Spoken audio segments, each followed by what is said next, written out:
Welcome to Scout Report on Eurofootball Daily, where we're looking at 3 clubs who lost their star players this summer but have come out stronger, signing new faces or changing their tactics to devastating effect. And let's kick things off in Germany. Union Berlin. Few sides have enjoyed a greater rise in recent years than Union Berlin, as while their cross-city rivals Hertha drown in poor investments and bad results, Union have continued to climb the Bundesliga table. The heavy metal-infused side only arrived in the German top flight for the first time in 2019, finishing 11th, then 7th before ending up 5th last term, just 1 point off RB Leipzig in the Champions League spots. Heartbreaking for Die Eisernen, but Europa League football was still an incredible result. Union's progression is also remarkable given how often their best players are sold. With the smallest stadium in the Bundesliga and their top players still earning under €30,000 per week, the club are susceptible to predators. Just take last season, when Max Kruse was pinched by Wolfsburg in January, or Robert Andrich and Marvin Friedrich, who left for Bayer Leverkusen and Borussia Mönchengladbach respectively. And this summer, Union was struck again, with Nottingham Forest signing Taiwo Awoniyi in a €20.5 million deal. Make no mistake, this was a huge loss. The Nigerian international scored 15 in the Bundesliga last season, a return bettered by only 5 other forwards including Lewandowski, Haaland and Nkunku. Although he mainly featured in a front pair next to Sheraldo Becker, Awoniyi was the undisputed figurehead in the attack. He was targeted with a pass 48.2 times per 90 and touched the ball in the opposition penalty area 5.6 times per 92, on both counts more than any other starting Union player. What's more, his 30 efforts on target was the 9th most in the entire Bundesliga. Add in the fact he rarely miscontrolled the ball, pressured relentlessly and won plenty of aerial duels, and you can see how his loss should have hit Union hard. But this season they are flying. After 5 games they sit 4th, unbeaten and level on points with Bayern Munich. Just 1 point off leaders Freiburg, their season has already included massive wins against Hertha and RB Leipzig, a 6-1 hammering of Schalke and a draw with Bayern. What's interesting is their new cautious approach without Awoniyi. Their average possession has fallen to 37.5% and their pass completion rate dropped to 69.6%. But that has coincided with their aerial wins jumping from 17.4 per match to 24.2 and pressures dropping from 157 per 90 to 137, showing how Urs Fischer has instructed his side to sit back, hold their shape and invite pressure.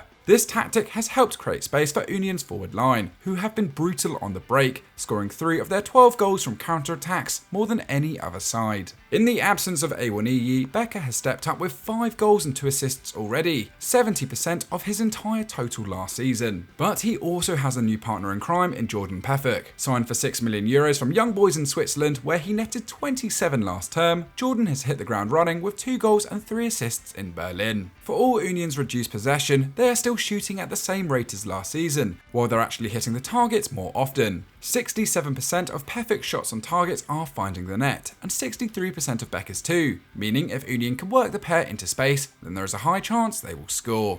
Of course, it's early days, plus it remains to be seen how Thursday trips to Belgium, Finland and Portugal will interrupt their rhythm. But one thing is for sure, the Iron Ones have never looked stronger. Brighton and Hove Albion.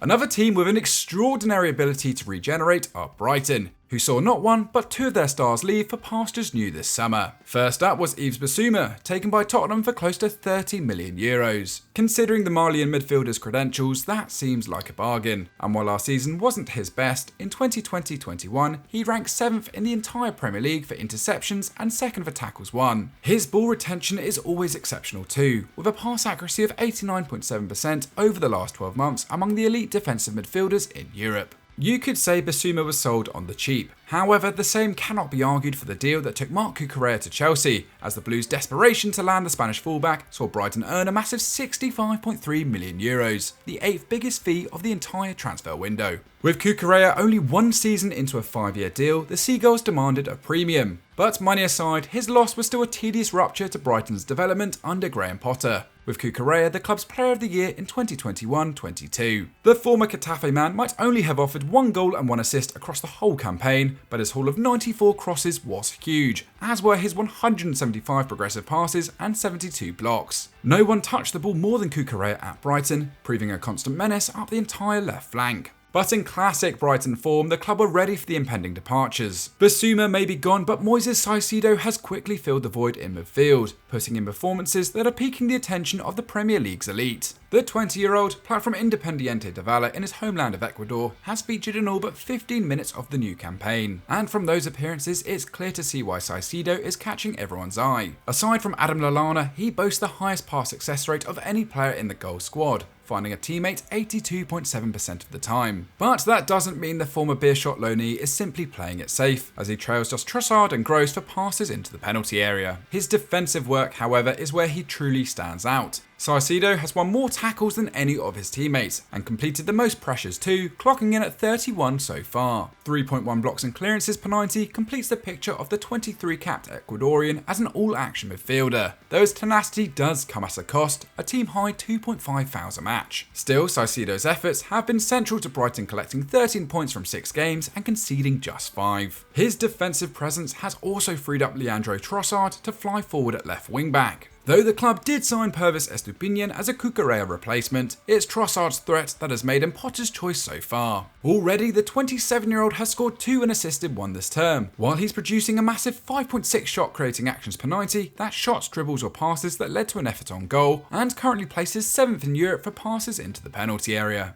Estupiñán is much more defensively sound, producing a huge 5.4 tackles and interceptions per 90 for Villarreal. But with Brighton on the front foot, the €18 million Ecuadorian will have to wait patiently behind Trossard, who looks better than ever in his 4th season in English football. Brighton have been excellent, but they're about to face their greatest challenge now Graham Potter has been wrenched away by Chelsea. It's another devastating loss for the Seagulls, although as we've seen, don't bet against them finding the perfect replacement to keep the good times rolling at the Amex. Bayern Munich. After Bayern Munich finally agreed to let Robert Lewandowski join Barcelona, you would be forgiven for assuming a window of opportunity had sprung open in the Bundesliga. Yes, Sadio Mane arrived from Liverpool as his replacement, but the Polish forward had averaged a ridiculous 51 goals a season since 2019, numbers even Mane can't replicate. Meanwhile, Borussia Dortmund splashed over €90 million on a wave of quality new recruits, and Bayer Leverkusen and RB Leipzig stayed firm, resisting the annual drain of their very best talent. After 10 straight Bundesliga titles, now looked like the time to halt Die Rekordmeister in their tracks. But how wrong were we to question Bayern?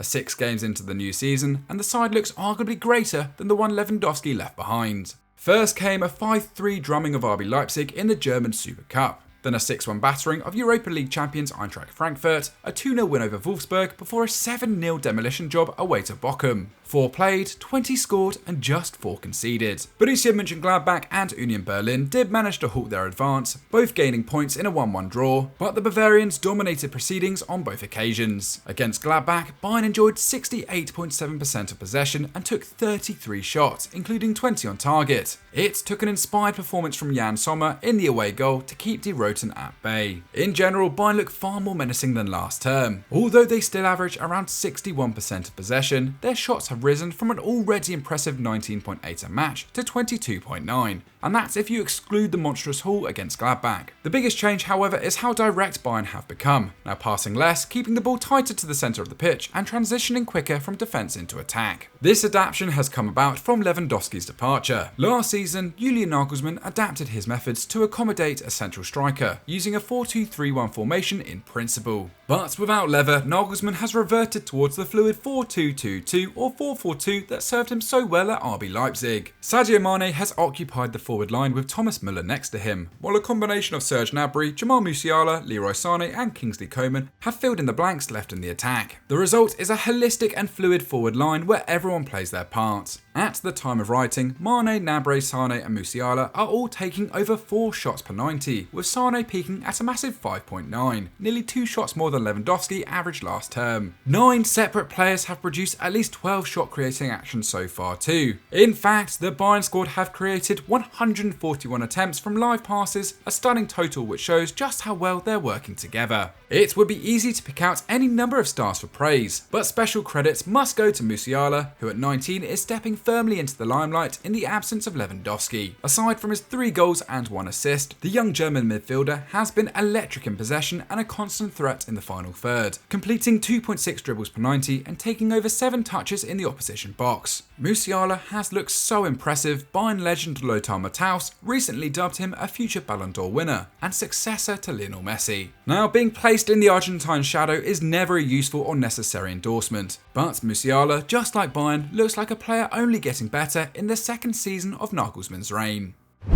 So that was our look at 3 teams who sold their best players and got better, but who do we miss? Let us know in the comments down below. Let us know what else you'd like to see on Scout Report, and perhaps we'll cover that in future weeks. Subscribe to EFD with notifications switched on, and we'll see you next time.